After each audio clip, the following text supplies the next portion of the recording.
ជាបឋមខ្ញុំសូមជម្រាបសួរដល់បងប្អូនទស្សនិកជនជាទីគោរពនិងស្វាគមន៍សារជាថ្មីម្ដងទៀតបងប្អូនទស្សនិកជនបានដឹងហើយថានេះជាវីដេអូជាលើកទី2ហើយប្រសិនបើបងប្អូនទស្សនិកជនមិនទាន់បានទស្សនាវីដេអូជាលើកទី1របស់ខ្ញុំនៅឡើយទេបងប្អូនអាចអញ្ជើញចុច link នៅខាងលើនៅខាងស្ដាំដៃដើម្បីចូលទៅមើលសិនដើម្បីបានជិបជាព័ត៌មានអំពីសេចក្តីផ្ដើមហើយប្រសិនបើបានមើលហើយខ្ញុំក៏សូមស្វាគមន៍បងប្អូនសាឡើងវិញជាថ្មីម្ដងទៀតខ្ញុំសូមអនុញ្ញាតធ្វើការណែនាំខ្លួនបន្តិចក្នុងករណីដែលមានបងប្អូនទស្សនិកជនមួយចំនួនគាត់មិនទាន់បានចូលមើលវីដេអូជាលើកទី1របស់ខ្ញុំទេហើយបានចូលមើលវីដេអូជាលើកទី2របស់ខ្ញុំតែម្ដងដូច្នេះខ្ញុំបាទឈុនសុកសុធីសប្តាហ៍ថ្ងៃជាមន្ត្រីរាជការមួយរូបហើយក៏ជាអតីតសមាជិកនៃក្រុមការងារកិច្ចការទូតនៃលេខាធិការដ្ឋានគណៈកម្មការចំពោះកិច្ចប្រយុទ្ធប្រឆាំងការឆបោកតាមប្រព័ន្ធបច្ចេកវិទ្យាកបឆបដោយដែលខ្ញុំបានរៀបរាប់ជូនរួចមកហើយអំពី3ចំណុចគោលនោះគឺ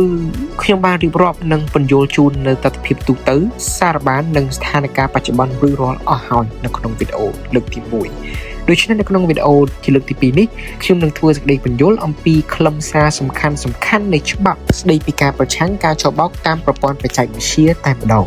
ជាកិច្ចដំបូងខ្ញុំសូមធ្វើការបែងចែកមាតិកាសង្ខេបនៃច្បាប់ស្តីពីការប្រឆាំងការឆបោកតាមប្រព័ន្ធបច្ចេកវិទ្យាដែលមានដូចតទៅជំពូកទី1បទបញ្ញត្តិទូទៅមានសរុប2មាត្រាពីមាត្រា1ដល់មាត្រា2និយាយអំពីគោលបំណងនិងវិសាលភាពជំពូកទី2ស្ថាប័នមានសមត្ថកិច្ចមានសរុប2មាត្រាពីមាត្រា3ដល់មាត្រា4និយាយអំពីយន្តការប្រយុទ្ធប្រឆាំងបទល្មើសឆបោកតាមប្រព័ន្ធបច្ចេកវិទ្យានិងការផ្ដល់នីតិសម្បទាជាមន្ត្រីនគរបាលយុតិធម៌ជំពូកទី3បទល្មើសទាក់ទងនឹងអំពើឆបោកតាមប្រព័ន្ធបច្ចេកវិទ្យាមានសរុប12មាត្រាពីមាត្រា5ដល់មាត្រា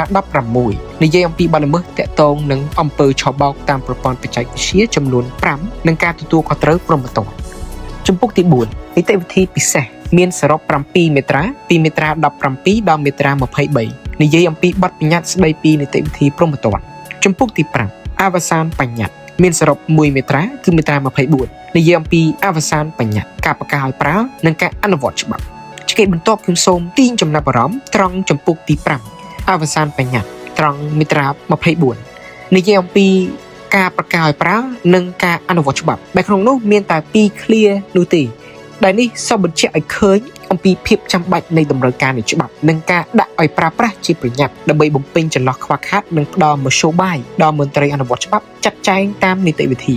ដូច្នេះការដែលច្បាប់នេះត្រូវបានប្រកាសជាការប្រញាប់គឺមានសេចក្តីថាច្បាប់នេះនឹងត្រូវចូលជាធរមានហើយអាចយកមកអនុវត្តបានជាផ្លូវការបន្ទាប់ពីរយៈពេល24ម៉ោងបានកន្លងផុតទៅពលគឺចាប់ផ្ដើមនៅម៉ោង00នាទីរលងអាត្រា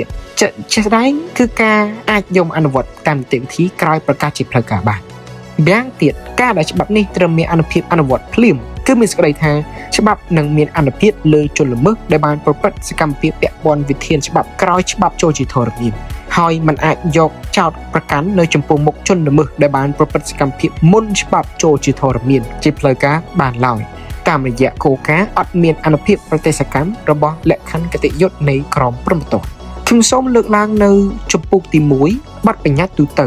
ត្រង់មាត្រា2និយាយអំពីវិសាលភាពចែងថាច្បាប់នេះមានវិសាលភាពអនុវត្តចំពោះបទល្មើសឆបោកដែលត្រូវបានប្រព្រឹត្តតាមប្រព័ន្ធបច្ចេកវិទ្យាឬដែលប្រើប្រាស់ប្រព័ន្ធបច្ចេកវិទ្យាជាមធ្យោបាយដើម្បីប្រព្រឹត្តបទល្មើសព្រមទាំងចំពោះបទល្មើសដែលពាក់ព័ន្ធនឹងការឆបោកតាមប្រព័ន្ធបច្ចេកវិទ្យាដែលក្នុងនោះមានចំណុចទីសំខាន់នោះគឺត្រង់ថាត្រូវបានប្រព្រឹត្តតាមប្រព័ន្ធបច្ចេកវិទ្យានិងដែលប្រើប្រាស់ប្រព័ន្ធបច្ចេកវិទ្យាជាមធ្យោបាយឃ្លាត្រង់នេះដែលនិយាយថាត្រង់ត្រូវបានប្រព្រឹត្តតាមប្រព័ន្ធបច្ចេកវិទ្យាសំដៅដល់ប្រព័ន្ធបច្ចេកវិទ្យាដែលបានបង្កើតឡើងដោយផ្ទាល់ឬដោយប្រយោលតាមរយៈក្រុមអ ுக ្រិតជនមានអង្គការចាត់តាំងក្នុងរូបភាពដូចជា application ឬ website រីឯ clear ត្រង់ដែលប្រើប្រាស់ប្រព័ន្ធបច្ចេកវិទ្យាជាមធ្យោបាយសំដៅដល់ប្រព័ន្ធបច្ចេកវិទ្យាដែលមានរួចជាស្រេចមកហើយត្រូវបានក្រុមអ ுக ្រិតជនមានអង្គការចាត់តាំងប្រើប្រាស់ជាយានដើម្បីបំពេញសកម្មភាពឆបោកក្នុងរូបភាពដូចជា Facebook, Messenger, YouTube, WhatsApp, TikTok, Snapchat, LinkedIn, WeChat និង Instagram ជាដើមបន្តទៀតមាត្រា2និយាយអំពីវិសាលភាពចែងបន្ថែមទៀតថាបទល្មើសដែលស្ថិតក្រោមដែនអនុវត្តនៃច្បាប់នេះជាហោហាដែលក្នុងនោះមាន2ចំណុចធំៗ អូសំទោសគឺមាន3ចំណុចធំបាទហើយចំពោះចំណុចទី1និយាយថាបទល្មើសត្រូវបានប្រព្រឹត្តឬចាត់ថាបានប្រព្រឹត្តនៅលើដែនដីនៃប្រជាណាចក្រកម្ពុជាស្របតាមបញ្ញត្តិនៃក្រមព្រហ្មទណ្ឌជាធរមានគឺមានសេចក្តីថាបើកាលណាបទល្មើសឆបោកតាមប្រព័ន្ធបច្ចេកវិទ្យាបានធ្វើឡើងនៅឬសន្មតថាបានធ្វើឡើងនៅក្នុងដែនដីដែនទឹកនិងដែនអាកាសនៃប្រជាណាចក្រកម្ពុជាគឺសុទ្ធសឹងតែអាចចាត់ថ្នាក់ចូលបានសម្រេចនិងអាចឈានដល់ការអនុវត្តតាមច្បាប់ចូលជាធរមានចំពោះចំណុចទី2មានការបែងចែកចេញជា3លក្ខខណ្ឌដែលត្រូវបានអាចចាត់ថ្នាក់ជាបទល្មើសឆបោកតាមប្រព័ន្ធបច្ចេកវិទ្យាបើកាលណាជនប្រព្រឹត្តបទល្មើសនោះជាជនមានសញ្ជាតិខ្មែរនៅក្រៅប្រទេសកម្ពុជាជាជនរងគ្រោះមានសញ្ជាតិខ្មែរនិងផលនៃបទល្មើសត្រូវបានវេចេញចូលដែនប្រជាណាចក្រកម្ពុជានេះតាមរយៈស្ថាប័នហិរញ្ញវត្ថុណាមួយដែលមានការគ្រប់គ្រងស្របច្បាប់ដោយធនាគារជាតិនៃកម្ពុជាចំពោះចំណុចទី3ត្រូវបានអាចចាត់ថ្នាក់ជាបទល្មើសឆបោកតាមប្រព័ន្ធបច្ចេកវិទ្យាបើកាលណាបទល្មើសត្រូវបានប្រព្រឹត្តដោយប្រើប្រាស់ប្រព័ន្ធធនាគារឬប្រព័ន្ធហិរញ្ញវត្ថុរបស់កម្ពុជាជាការពិតណាស់បទល្មើសឆបោកតាមប្រព័ន្ធបច្ចេកវិទ្យា online scamsតម្រូវឲ្យមានការទូទាត់ប្រាក់និងការទទួលប្រាក់ឬទ្រព្យសម្បត្តិសកម្មឬអកម្មឬនិមិត្តដែលចាំបាច់ត្រូវប្រើប្រាស់ប្រព័ន្ធធនាគារឬប្រព័ន្ធហិរញ្ញវត្ថុដើម្បីសម្រួលដល់ចរាចរណ៍ទ្រព្យដោយហេតុថាมันមានការជួបមុខគ្នាដោយផ្ទាល់ឬដោយប្រយោលនោះទេគឺអ្វីៗធ្វើឡើងនៅលើបរិយាកាសលំហនៃប្រព័ន្ធបច្ចេកវិទ្យាយើងបានឈានមកដល់ចំណុចខ្លឹមសារស្នូលនៅក្នុងច្បាប់ស្ដីពីការប្រឆាំងការឆបោកតាមប្រព័ន្ធបច្ចេកវិទ្យាមានបទល្មើសថ្មីចំនួន5ធំក្នុងនោះរួមមានទី1បទឆបោកតាមប្រព័ន្ធបច្ចេកវិទ្យាមានចែងនៅក្នុងមាត្រា5នៃច្បាប់ថ្មីនេះទី2បទរៀបចំឬដឹកនាំមជ្ឈមណ្ឌលឆបោកតាមប្រព័ន្ធបច្ចេកវិទ្យាមានចែងនៅក្នុងមាត្រា6ទី3បទជ្រើសរើសឬបណ្ដុះបណ្ដាលអ្នកដទៃឲ្យចូលរួមប្រព្រឹត្តអំពើឆបោកតាមប្រព័ន្ធបច្ចេកវិទ្យាមានចែងនៅក្នុងមាត្រា7ទី4បទប្រមូលក្នុងចេតនាទុច្ចរិតនៅឯកសារសម្គាល់អត្តសញ្ញាណឬឯកសារព័ត៌មានផ្ទាល់ខ្លួននានារបស់អ្នកដទៃមានចែងនៅក្នុងមាត្រា8និងទី5បទសម្បត្តិប្រាក់ពាក់ព័ន្ធនឹងបទល្មើសដែលមានចែងនៅក្នុងច្បាប់នេះគឺមាននៅក្នុងមាត្រា9ការដែលបង្កើតនៅបទល្មើសថ្មីទាំង5នេះគឺសំដៅគ្រប់គ្រងរាល់សកម្មភាពដែលអាចត្រូវបានជនល្មើសប្រព្រឹត្តដើម្បីបង្កអនាធិបតេយ្យនិងមានផលប៉ះពាល់ដល់ស្ថិរភាពនិងសណ្ដាប់ធ្នាប់សង្គមជាមួយគ្នានេះដែរបទទី1គឺបទឆបោកតាមប្រព័ន្ធបច្ចេកវិទ្យាសំដៅឆ្លើយតបដល់បញ្ហាប្រឈមជាគោលនិងបង្ក្រាបបទល្មើសដែលបានកើតឡើងរួចមកហើយចំពោះបទទី2គឺបទរៀបចំឬដឹកនាំមជ្ឈមណ្ឌលឆបោកតាមប្រព័ន្ធបច្ចេកវិទ្យានិងបទទី3បទជ្រើសរើសឬបណ្ដុះបណ្ដាលអ្នកដទៃឲ្យចូលរួមប្រព្រឹត្តអំពើឆបោកតាមប្រព័ន្ធបច្ចេកវិទ្យាសំដៅបង្ការកុំឲ្យជនល្មើសបង្កើតនៅមធ្យោបាយប្រព្រឹត្តសកម្មភាពរីឯបទទី4និងបទទី5សំដៅបញ្ឈប់ការបង្កើតលទ្ធភាពនៃការបង្កើតសារធាតុបទល្មើសនិងបញ្ឈប់មធ្យោបាយប្រើប្រាស់ផលនៃបទល្មើសដែលកើតចេញពីសកម្មភាពបទល្មើសខ្ញុំសូមលើកឡើងនៅបទទី1យកមកពន្យល់បំភ្លឺបន្ថែមដែលបទទី1នេះគឺសំដៅបង្ហាញនិងកំណត់អំពីនិយមន័យនិងលក្ខខណ្ឌនៃអំពើឆបោកតាមប្រព័ន្ធបច្ចេកវិទ្យាដែលចាត់ថ្នាក់រាល់អំពើឆបោកដែលប្រព្រឹត្តចំពោះរូបវន្តបុគ្គលឬនីតិបុគ្គលដោយប្រើឧបាយកលទុច្ចរិតតាមរយៈប្រព័ន្ធបច្ចេកវិទ្យាដើម្បីទទួលបានទ្រព្យសម្បត្តិឲ្យទ្រព្យនោះជាទ្រព្យសកម្មទ្រព្យអកម្មនិងទ្រព្យនិមិត្តហើយរួមទាំងសេវាកម្មឬផលប្រយោជន៍ណាមួយដែលមានតម្លៃស្នូលស្មើចំពោះការកំណត់ទោសគឺស្របតាមភេសនកម្មចែងថាត្រូវបានដាក់ផ្ដន្ទាទោសដាក់ពន្ធនាគារពី2ទៅ5ឆ្នាំនិងពិន័យជាប្រាក់200លានរៀលទៅ500លានរៀលចំពោះអំពើឆបោកតាមប្រព័ន្ធបច្ចេកវិទ្យាដែលរកឃើញថាមានការរៀបចំជាក្រុមមានការចាត់តាំងនិងដោយមានជនរងគ្រោះច្រើនអ្នកនោះត្រូវបានទោសដាក់ពន្ធនាគារពី5ទៅ10ឆ្នាំនិងពិន័យជាប្រាក់500លានរៀលទៅ1 billionរៀលនេះគឺបញ្ជាក់ថាជាធម្មតាគឺកំណត់អំពើឆបោកតាមប្រព័ន្ធបច្ចេកវិទ្យាជាបទល្មើសមជ្ឈិមនិងកំណត់ថាជាបទឧក្រិដ្ឋការដែលប្រព្រឹត្តអំពើឆបោកតាមប្រព័ន្ធបច្ចេកវិទ្យាដែលមានការរៀបចំជាក្រុមមានការចាត់តាំងមានជាអាចអ្នកផ្ដាំគំនិតអ្នកសំគំនិតចារីនិងសហចារីហើយមានផលប៉ះពាល់ដល់ជនរងគ្រោះជាច្រើនម៉ឺននាក់ដែលគាត់សម្គាល់អំពីភាពប្រតិកលាគ្នានេះនិងដោយទទួលបានចម្ងល់ជាច្រើនពី ពីសាធារណជនអំពីភាពខុសគ្នារវាងបទឆបោកដែលមានចែងនៅក្នុងក្រមព្រហ្មទណ្ឌនិងបទឆបោកតាមប្រព័ន្ធបច្ចេកវិទ្យាដែលមានចែងនៅក្នុងច្បាប់ពិសេសនេះខ្ញុំសូមយកឱកាសនេះដើម្បីធ្វើការប្រៀបធៀបជូនរកនៅចំណុចខុសគ្នានិងដូចគ្នាខ្ញុំនឹងធ្វើការប្រៀបធៀបរកចំណុចដូចនិងខុសគ្នាលើផ្នែកពីរធំៗនោះគឺនិយមន័យនិងធាតុផ្សំនៃបទល្មើសនីមួយៗចំពោះនិយមន័យនៃបទល្មើសឆបោកគឺជាប្រភេទបទល្មើសមជ្ឈិមមួយដែលមានចែងនៅក្នុងមាត្រា377នៃក្រមព្រហ្មទណ្ឌនៃប្រជាជាតិកម្ពុជា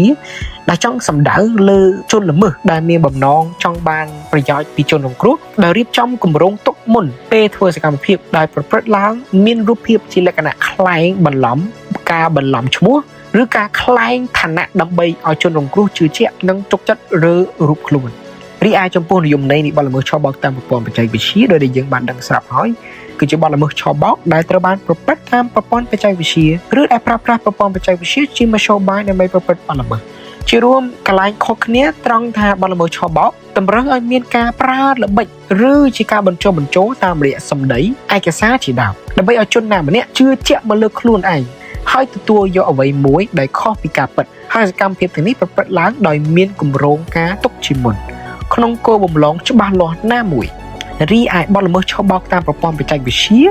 គឺប្រើប្រាស់នៅរាល់ឧបាយកលទុច្ចរិតទាំងឡាយដែលមានហើយបូកផ្សំនឹងការប្រើប្រាស់ប្រព័ន្ធបច្ចេកវិទ្យាជាមធ្យោបាយដើម្បីអនុវត្តនៅឧបាយកលទុច្ចរិតទាំងអស់នោះឲ្យលេចចេញជារូបរាងក្នុងគោលបំណងទទួលបាននូវផលប្រយោជន៍ប្រកបដោយប្រសិទ្ធភាពខ្ពស់ចំណេញពេលវេលានិងអស់លុយតិចតែងតែបង្កឲ្យមានការខូចខាតឬបាត់បង់លៀបធនរបស់ជនណាម្នាក់ចំពោះការដាក់ទោសលើជនល្មើសដែលប្រព្រឹត្តបទល្មើសឆបោកគឺស្របតាមមាត្រា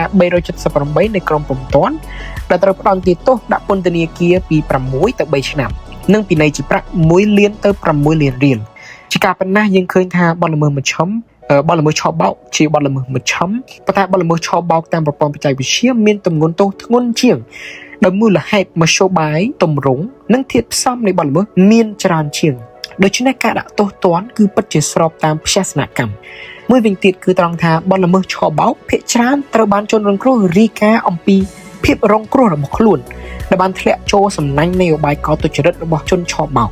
ទើបមានការដាក់ពាក្យបណ្ដឹងហើយឈានដល់ការបើកការស៊ើបអង្កេតនិងឃាត់ខ្លួនជនសង្ស័យស្របតាមនីតិវិធីប៉ុន្តែក្នុងករណីបទល្មើសឆបោកតាមប្រព័ន្ធបច្ចេកវិទ្យាគឺភាគច្រើនស្ទើរតែមិនមានការទទួលបានសេចក្តីរាយការណ៍ពីសំណាក់ជនរងគ្រោះឬមានពាក្យបណ្ដឹងពីស្ថានទូតនោះទេដែលមូលហេតុជនរងគ្រោះមិនស្គាល់អត្តសញ្ញាណឬមិនមានតម្រុយនៃការកំណត់ឲ្យបានជាក់លាក់នៅផិនភាគរបស់ជនឆបោកតែហេតុអ្វីៗទាំងអស់ត្រូវបានដំណើរការតាមប្រព័ន្ធបច្ចេកវិទ្យាទើបអនុញ្ញាតឲ្យមន្ត្រីអនុវត្តច្បាប់បើកការស៊ើបអង្កេតចាត់ប្រកាន់និងអនុវត្តនីតិវិធីដោយពុំចាំបាច់មានវត្តមាននៃសេចក្តីរាយការណ៍ពីសំណាក់ជនរងគ្រោះឬពាក្យបណ្ដឹងពីស្ថានទូតនោះទេពោលគឺឲ្យតែបានកំណត់អំពីតម្រុយណាមួយដែលបានធ្វើឲ្យមានការសង្ស័យជាខ្លាំងទទួលបានតាមរយៈការស្រាវជ្រាវឬទទួលបានតាមរយៈព័ត៌មានសម្ងាត់ពីតេយ្យជនឬដៃគូសហការនោះគឺអនុវត្តភ្លាមចេះស្ដែងដោយមិនបង្អង់យូរខ្ញុំសូមលើកឡើងនៅបទទី2យកមកបញ្យល់បំភ្លឺគឺបទរៀបចំឬដឹកនាំមជ្ឈមណ្ឌលឆបោកតាមប្រព័ន្ធបច្ចេកវិទ្យាដែលបញ្ញត្តិជាពីរផ្នែកធំគឺអំពើរៀបចំឬដឹកនាំទីកន្លែងឆបោកតាមប្រព័ន្ធបច្ចេកវិទ្យាដែលមានលក្ខណៈប្រមូលផ្ដុំឬក្នុងទម្រង់ជាមជ្ឈមណ្ឌលដែលអនុញ្ញាតឲ្យបុគ្គលច្រើនអ្នកចងក្រងគ្នាជាក្រុមឬជាបណ្ដាញទោះមានឬគ្មានរចនាសម្ព័ន្ធគ្រប់គ្រងជាក់លាក់ក៏ដោយដើម្បីប្រព្រឹត្តអំពើឆបោកតាមប្រព័ន្ធបច្ចេកវិទ្យាដែលឃ្លានេះសំដៅបង្ហាញនិងកំណត់អំពីទម្រង់និងលក្ខខណ្ឌដែលអាចចាត់ថ្នាក់ចូលបទល្មើសខាងលើដែលរាប់បញ្ចូលរាល់សកម្មភាពទាំងឡាយដែលជនល្មើសបានរៀបចំឬដឹកនាំទីកន្លែងឆបោកតាមប្រព័ន្ធបច្ចេកវិទ្យាដែលមានលក្ខណៈប្រមូលផ្ដុំឬក្នុងទម្រង់ជាមជ្ឈមណ្ឌលដោយដែលយើងបានឃើញរួចជាស្រាប់មកហើយទីតាំងប្រព្រឹត្តបទល្មើសឆបោកអាចជាទីកន្លែងដ៏ធំសម្បើមឬជាទីកន្លែងតូចចង្អៀតដែលហេតុថាមិនចាំបាច់មានមនុស្សច្រើនអ្នកចងក្រងគ្នាជាក្រុមនោះទេ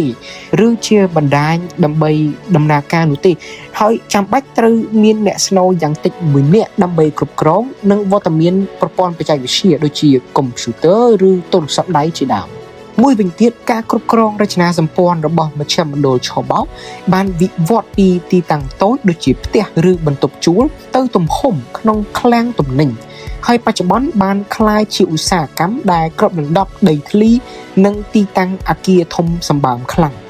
និយាយជារួមឲ្យតែជនល្មើសត្រូវបានសមត្ថកិច្ចស្រាវជ្រាវរកឃើញថាបានរៀបចំឬដឹកនាំទីកន្លែងដែលមានលក្ខណៈប្រមូលផ្ដុំឬក្នុងទម្រង់ជាមជ្ឈមណ្ឌលដែលអនុញ្ញាតឲ្យបុគ្គលច្រើនអ្នកដែលភាគច្រើនត្រូវបានធ្វើការងារឆបោកដែលបង្ខំឲ្យចងក្រងគ្នាជាក្រុមឬជាបណ្ដាញទោះមានឬគ្មានរចនាសម្ព័ន្ធគ្រប់គ្រងជាក់លាក់ក៏ដោយគឺត្រូវផ្ដន្ទាទោសដាក់ពន្ធនាគារ5ទៅ10ឆ្នាំនិងពិន័យជាប្រាក់500លានរៀលទៅ1 billionរៀលការផ្ដន្ទាទោសនេះនឹងត្រូវដំឡើងទ្វេដងបន្ថែមទៀតប្រសិនបើរកឃើញថាអ្នកដឹកនាំនោះឬមេខ្លោងនោះបានទី1ដោយប្រើអំពើហិង្សាទរណកម្មឬអំពើឃោរឃៅទី2ដោយមានការចាប់ការឃុំឃាំងទី3ដោយមានការរត់ពន្ធមនុស្សការជួញដូរមនុស្សការកេងចំណេញលើពលកម្មការធ្វើអំពើបង្ខិតបង្ខំឲ្យធ្វើសកម្មភាពខុសពីចន្ទៈឬទម្រង់នៃការកេងប្រវ័ញ្ចផ្សេងទៀតជាស្ដែងដោយករណីការបាត់បង់អាយុជីវិតរបស់និស្សិតជនជាតិកូរ៉េខាងត្បូងដែលស្លាប់ដោយសារការគាំងបេះដូងបណ្ដាលមកពីការធ្វើទរណកម្មនិងឈឺចាប់ខ្លាំងក្រោយត្រូវបានឃុំខ្លួននៅទីតាំងមជ្ឈមណ្ឌលឆបោកតាមប្រព័ន្ធបច្ចេកវិទ្យានៅភូមិសាស្ត្រក្បែរភ្នំបូកូក្នុងខេត្តកំពតគឺអាចធ្វើជាឧទាហរណ៍ជាស្ដែងត្រង់ថាបុគ្គលដែលជាមេខ្លោងដែលរៀបចំឬដឹកនាំមជ្ឈមណ្ឌលឆបោកតាមប្រព័ន្ធបច្ចេកវិទ្យាហើយបានប្រព្រឹត្តអំពើហិង្សាទរណកម្មឬអំពើឃោរឃៅដែលមានការឃុំឃាំងហើយកេងចំណេញលើពលកម្មតាមរយៈការបង្ខំឲ្យធ្វើសកម្មភាពខុសពីចន្ទៈនិងត្រូវទទួលខុសត្រូវមុខច្បាប់ជាពិសេសស្របតាមបញ្ញត្តិនៃមាត្រាដដែលដែលចែងថាអំពើរៀបចំឬដឹកនាំមជ្ឈមណ្ឌល online scam ត្រូវផ្ដន្ទាទោសដាក់ពន្ធនាគារពី15ឆ្នាំដល់30ឆ្នាំឬអស់មួយជីវិតបើកាលណាអំពើនោះត្រូវបានប្រព្រឹត្តដោយបណ្ដាលឲ្យមានមនុស្សស្លាប់ម្នាក់ឬច្រើនអ្នកនោះបុគ្គលនឹងអាចត្រូវទទួលការផ្ដន្ទាទោសដាក់ពន្ធនាគារអស់មួយជីវិតផងដែរ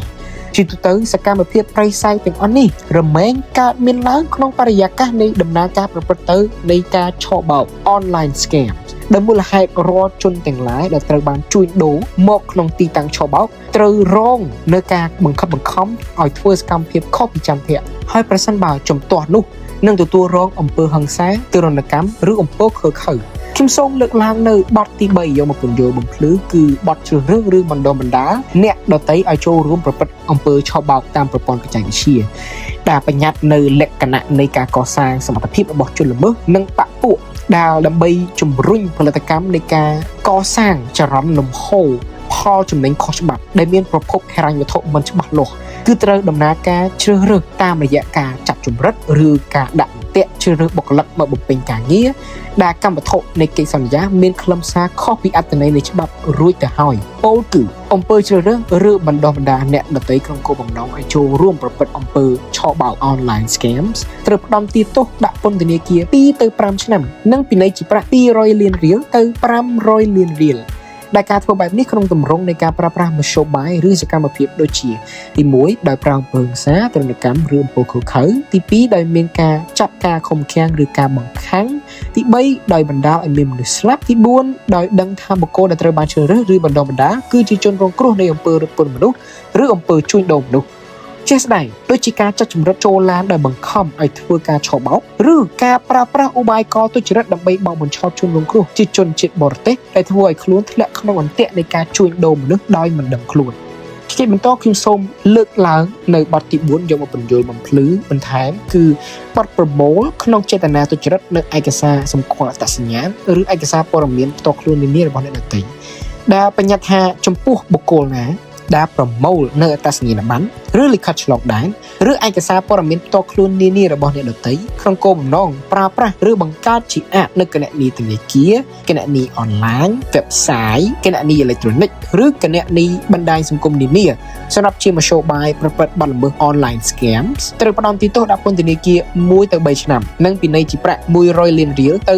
300លានរៀលសម្ដៅដល់សកម្មភាពទាំងឡាយណាដែលជនល្មើសបានប្រមូលនៅព័ត៌មានផ្ទាល់ខ្លួនដែលជាព័ត៌មានសម្ងាត់តាមគ្រប់មធ្យោបាយជាអាចដើម្បីជាមធ្យោបាយប្រព្រឹត្តបទល្មើសឆបោក online scams ចំពោះអំពើប្រមូលក្នុងចេតនាទុច្ចរិតនេះ គឺបើកាលណារកឃើញថាអំពើនោះត្រូវបានប្រព្រឹត្តដោយក្រុមមានការចាត់តាំងត្រូវផ្តន្ទាទោស3ទៅ5ឆ្នាំនិងពិន័យជាប្រាក់300លានរៀលទៅ500លានរៀលសម្ដៅចាត់វិធានការលើជនល្មើសណាដែលជាសហចារីឬចារីត្រូវបានបង្គាប់ដោយមេខ្លោងដែលបានចូលរួមសកម្មភាពប្រមូលក្នុងចេតនាទុច្ចរិតហើយប្រើប្រាស់ផលពីការប្រមូលហ្នឹងធ្វើជាមធ្យោបាយប្រព្រឹត្តបទល្មើស online scams ជាស្ដែងដូចជាការប្រើប្រាស់មធ្យោបាយលួងលោមផ្ដល់ថវិកាបន្តិចបន្តួចដើម្បីសុំជនរងគ្រោះផ្ដល់ព័ត៌មានសម្ងាត់ផ្ទាល់ខ្លួនដែលធ្វើឲ្យប៉ះពាល់ដល់ផលប្រយោជន៍បុគ្គលផ្សេងទៀតដោយប្រយោលហើយធ្វើឲ្យជនរងគ្រោះផ្ទាល់នោះដែល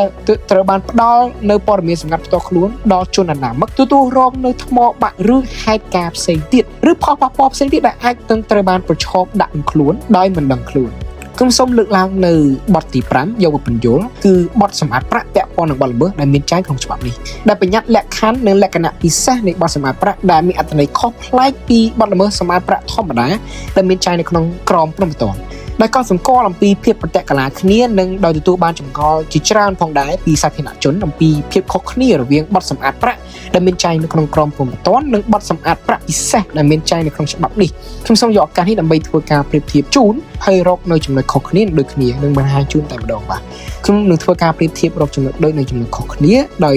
ផ្អែកទៅលើផ្នែក3ធំៗគឺនិយមន័យធាតុផ្សំនិងការអនុវត្តនីតិវិធីនៃបទល្មើសនីមួយៗ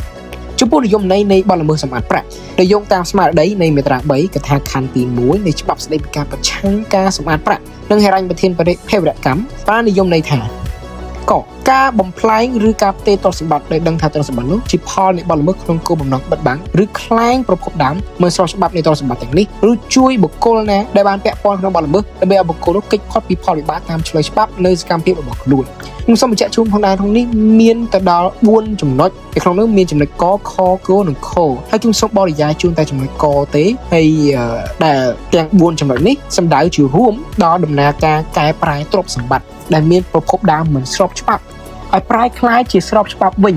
តាមគ្រប់មធ្យោបាយដែលមានជាអាចខ្ញុំសូមបញ្ជាក់ជូនផងដែរថាបទល្មើសសម្អាតប្រាក់ជាប្រភេទបទល្មើសសំអាងពោលគឺចាំបាច់មានការប្រព្រឹត្តបទល្មើសណាមួយជាមុនសិនទើបអាចឈានដល់ការកកើតបទល្មើសសម្អាតប្រាក់ដែលឈានដល់ការប្រព្រឹត្តសកម្មភាពខុសច្បាប់នោះតែម្ដងរីឯចំពោះករណីដែលមានចែងក្នុងច្បាប់ថ្មីនេះច្បាប់ប្រយុទ្ធប្រឆាំងការឆបោកតាមប្រព័ន្ធបច្ចេកវិទ្យានេះបានចែងថាត្រូវចាត់ទុកថាជាទម្រង់មួយនៃបទល្មើសសម្អាតប្រាក់និងការផ្ដន្ទាទោសដូចគ្នានឹងបទល្មើសសម្អាតប្រាក់ក្នុងករណីដែលម្ចាស់ទ្រព្យមិនមានភស្តុតាងច្បាស់លាស់បង្ហាញអំពីប្រភពស្របច្បាប់នៃទ្រព្យដែលខ្លួនមានដែលសង្ស័យថាមានការពាក់ព័ន្ធនឹងបទល្មើសឬផលនៃបទល្មើស online scams សំដៅដល់ការសន្មត់ពីអាជ្ញាធរមានសមត្ថកិច្ចតែម្ដងថាក្នុងករណីដែលជននោះមិនអាចការពារនៅភាពស្របច្បាប់នៃប្រភពទ្រព្យរបស់ខ្លួនបានទេនោះនឹងត្រូវទទួលនឹងការចោទប្រកាន់និងសម្រេចអនុវត្តតាមនីតិវិធីដែលមានជាធរមានចំណុចនេះសូមបញ្ជាក់ថាក្នុងស្ថានភាពនៃចរន្តនៃការឆបោកតាមប្រព័ន្ធបច្ចេកវិទ្យាជាទម្រង់ឧក្រិដ្ឋកម្មឆ្លងដែនហើយឧក្រិដ្ឋកម្មមានអង្គការចាត់តាំងដូច្នេះមានក្រុមជាច្រើនដែលទទួលរងនូវភារកិច្ចខុសៗគ្នាប៉ុន្តែអនុវត្តក្នុងក្របខ័ណ្ឌតែមួយដើម្បីទទួលបាននូវការកេងប្រវ័ញ្ចផលចំណេញតែមួយរួមគ្នាពោលគឺមានក្រុមទទួលភារកិច្ចជាអ្នកសម្អាតប្រាក់ដែលឡែកដែលជាស្នូលគឺទទួលទ្រព្យឬលុយកខ្វក់ហើយធ្វើការបំប្លែងចេញជាទ្រព្យស្របច្បាប់តាមគ្រប់វិធីដែលមានតែនេះធ្វើឲ្យអាជ្ញាធរមូលដ្ឋានអាចផ្ដន្ទាទោសដោយមិនចាំបាច់មានបទល្មើសសម្អាតជាភាសាអង់គ្លេសគោលការណ៍នេះគឺគេហៅថា stand alone money laundering ជាកិច្ចបន្ទាប់យើងចូលដល់ចំណុចនីតិវិធីពិសេសដែលមាន3ផ្នែកធំៗគឺទី1រយៈពេលនៃការឃាត់ខ្លួនទី2ការផ្អាកការខកទុកនិងការបង្កទី3ការរំអូសទ្រព្យសម្បត្តិជាទូទៅការឃាត់ខ្លួនត្រូវបានធ្វើឡើងដើម្បីទទួលបានព័ត៌មានពាក់ព័ន្ធនឹងបទល្មើសពីបុគ្គលដែលត្រូវបានមន្ត្រីនគរបាលយុត្តិធម៌ឃាត់ខ្លួននោះចំពោះរយៈពេលនៃការឃាត់ខ្លួនមានរយៈពេល48ម៉ោងត្រូវគិតចាប់ពីម៉ោងដែលសម័យខ្លួនមកដល់អង្គភាពនគរបាលឬកងរាជអាវុធហត្ថប៉ុន្តែដោយយោងតាមក្រមនីតិវិធីព្រហ្មទណ្ឌបច្ចុប្បន្នមន្ត្រីនគរបាលយុត្តិធម៌អាចធ្វើការឃាត់ខ្លួនដែលមានរយៈពេលមិនលើសពី72ម៉ោងយោងតាមបញ្ញត្តិនៃច្បាប់ថ្មីនេះនិងដោយផ្អែកតាមតម្រូវការចាំបាច់នៃការអនុវត្តនីតិវិធីរយៈពេលនៃការឃាត់ខ្លួនអាចពន្យាពេលរៀងរាល់48ម៉ោងមួយដងដោយមានការអនុញ្ញាតពីព្រះអាជ្ញាដែលរយៈពេលនៃសរុបនៃការឃាត់ខ្លួនមិនត្រូវលើសពី10ថ្ងៃនោះទេមូលហេតុទីចម្បងដែលធ្វើឲ្យមានការពន្យាពេលបែបនេះគឺដើម្បីជួយសម្រួលបន្ទុករបស់មន្ត្រីនគរបាលយុត្តិធម៌ ដែលត្រូវអនុវត្តនីតិវិធីសួរចម្លើយដែលហៅថាក្នុងករណីបទល្មើសឆបោកតាមប្រព័ន្ធបច្ចេកវិទ្យាជនល្មើសភាគច្រើនជាជនបរទេសដោយស្ថិតក្នុងកលៈទេសៈនៃការខកខ្លួនមនុស្សច្រើនខត់ខ្លួនជាមុនសិនរួចដោះលែងតាមក្រោយបើរកឃើញពុំមានការជាប់ពាក់ព័ន្ធនឹងបទល្មើសក្នុងករណីបែបនេះមន្ត្រីនគរបាលយុតិធម៌មានលទ្ធភាពគ្រប់គ្រាន់អាចថាលើសលប់ផងក្នុងការស្វែងរកនៅអ្នកបកប្រែនិងអនុវត្តនីតិវិធីសួរចម្លើយប្រកបដោយប្រសិទ្ធភាពខ្ពស់បន្តទៀតដោយជនល្មើសមានការពាក់ព័ន្ធនឹងប្រើប្រាស់ហិរញ្ញវត្ថុ Digital ឬតាមប្រព័ន្ធបច្ចេកវិទ្យាហើយជារឿយៗតែងមានវត្តមានលំហូរចរន្តសាច់ប្រាក់តាមគណនីធនាគារដោយអាចធ្វើការចេញចូលធនាគារក្នុងប្រជាជាតិកម្ពុជាហើយពេលខ្លះទៀតក៏បានបង្វិលឲ្យចេញជាទ្រព្យនិម្មិតឬក៏អាចនិយាយបានថា cryptocurrency ដែលមានទីតាំងប្រភពនៅក្រៅប្រទេសជាមួយគ្នានេះដែរក្នុងករណីដែលពិនិត្យឃើញមានប្រតិបត្តិការសង្ស័យមន្ត្រីនគរបាលយុតិធធម៌អាចស្នើសុំដោយផ្ទាល់ទៅអង្គភាពស៊ើបការហិរញ្ញវត្ថុកម្ពុជា FAIU ឲ្យផ្អាកជាបណ្ដោះអាសន្ននៅប្រតិបត្តិការសង្ស័យដែលការផ្អាកប្រតិបត្តិការសង្ស័យនេះមានរយៈពេលមិនលើសពី48ម៉ោងក្នុងករណីនេះ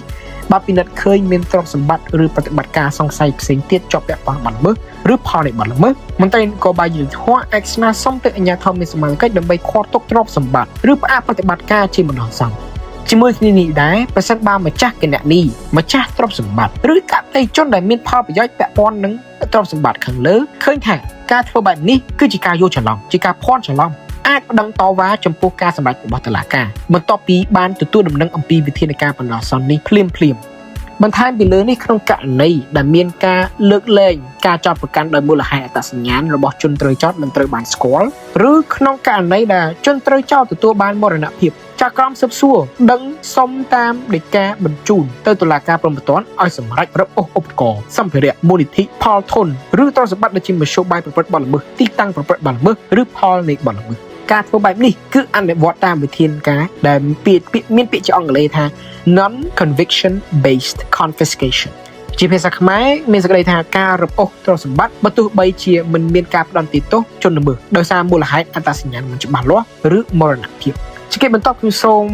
ទាំងអស់គ្នាចូលដល់ចំណុចលក្ខណៈពិសេសផ្សេងទៀតនៃច្បាប់ដែលក្នុងនេះមានចំណុច4ផ្នែកធំៗគឺទី1ទោសបន្ថែមទី2ការទទួលខុសត្រូវព្រមទាំងរបស់សហចារីអ្នកផ្ដល់គំនិតនិងអ្នកសំគំនិតទី3ការមិនទទួលខុសត្រូវព្រមទាំងការលើកលែងរួចផុតពីទោសនិងស្ថានសម្រាលទោសទី4កិច្ចសហប្រតិបត្តិការអន្តរជាតិក្នុងករណីដែលរកឃើញក្រោយបើកការស្រាវជ្រាវស៊ើបអង្កេតឃើញថាជនល្មើសមានជាប់ពាក់ព័ន្ធជាមួយនឹងបទល្មើសលើសពី1នោះតុលាការអាចសម្រេចប្រកាសទោសបន្ថែមមួយឬច្រើនដូចមានចែងនៅក្នុងមាត្រា53នៃក្រមព្រហ្មទណ្ឌដែលនិយាយអំពីប្រភេទនៃទោសបន្ថែម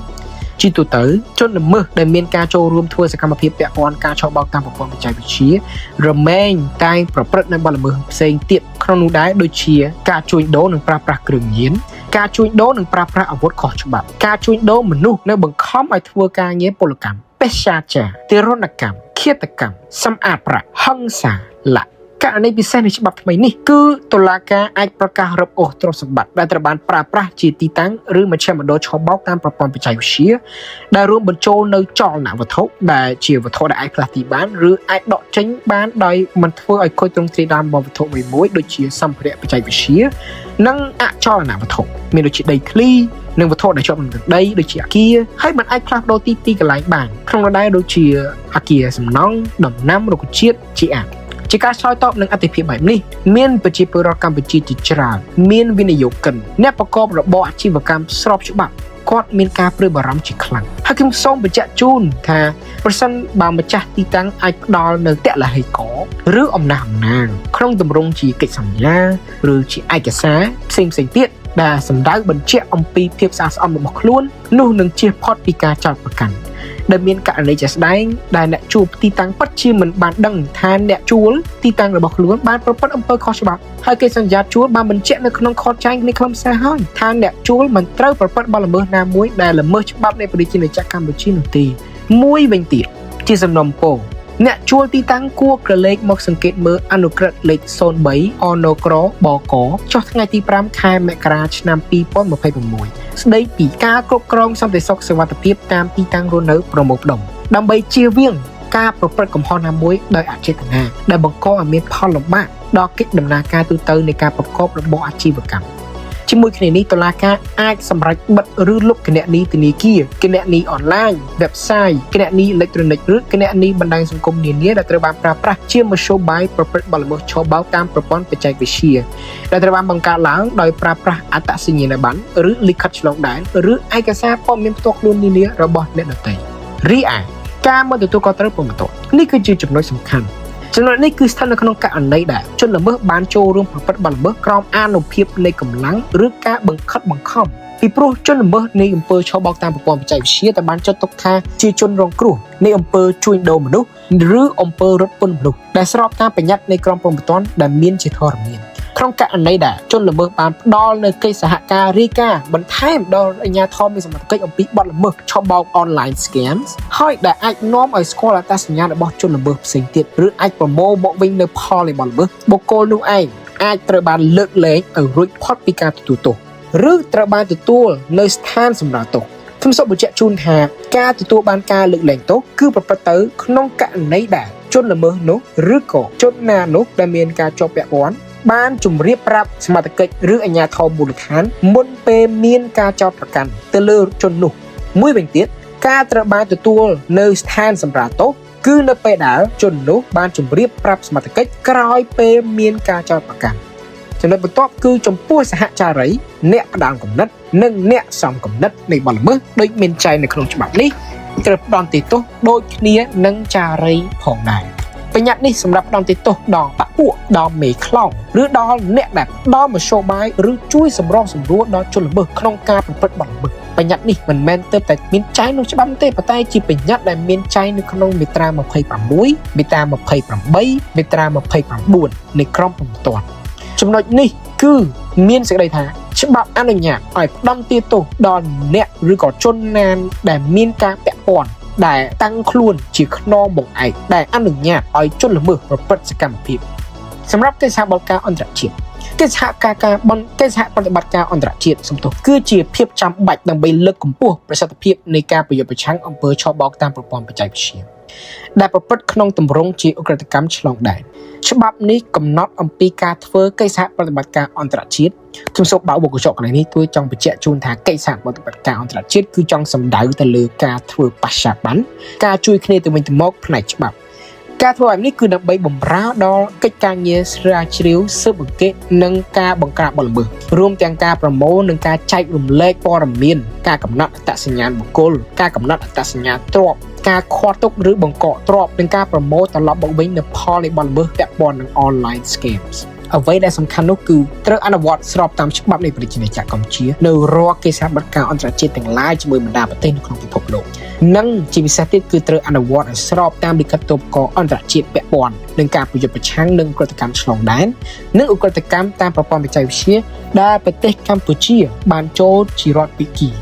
ដូច្នេះដើម្បីរក្សារង្វង់ពេលឲ្យសមរម្យខ្ញុំសូមកាត់វីដេអូចេញជា3ផ្នែកដោយខ្ញុំបានជម្រាបជូនកាលពីវីដេអូមុនដូចនេះខ្ញុំសូមសន្មតថានេះជាការបញ្ចប់នៅវីដេអូផ្នែកទី2ហើយនៅសល់វីដេអូផ្នែកចុងក្រោយគឺផ្នែកទី3គឺខ្ញុំសូមទុកបញ្យល់បកស្រាយបន្ថែមនៅវីដេអូបន្តខ្ញុំសូមអរគុណបងប្អូនទស្សនិកជនដែលបានខិតខំស្ដាប់ហើយដែលបាននៅជាមួយខ្ញុំរហូតដល់ទីបញ្ចប់ខ្ញុំសូមជម្រាបលា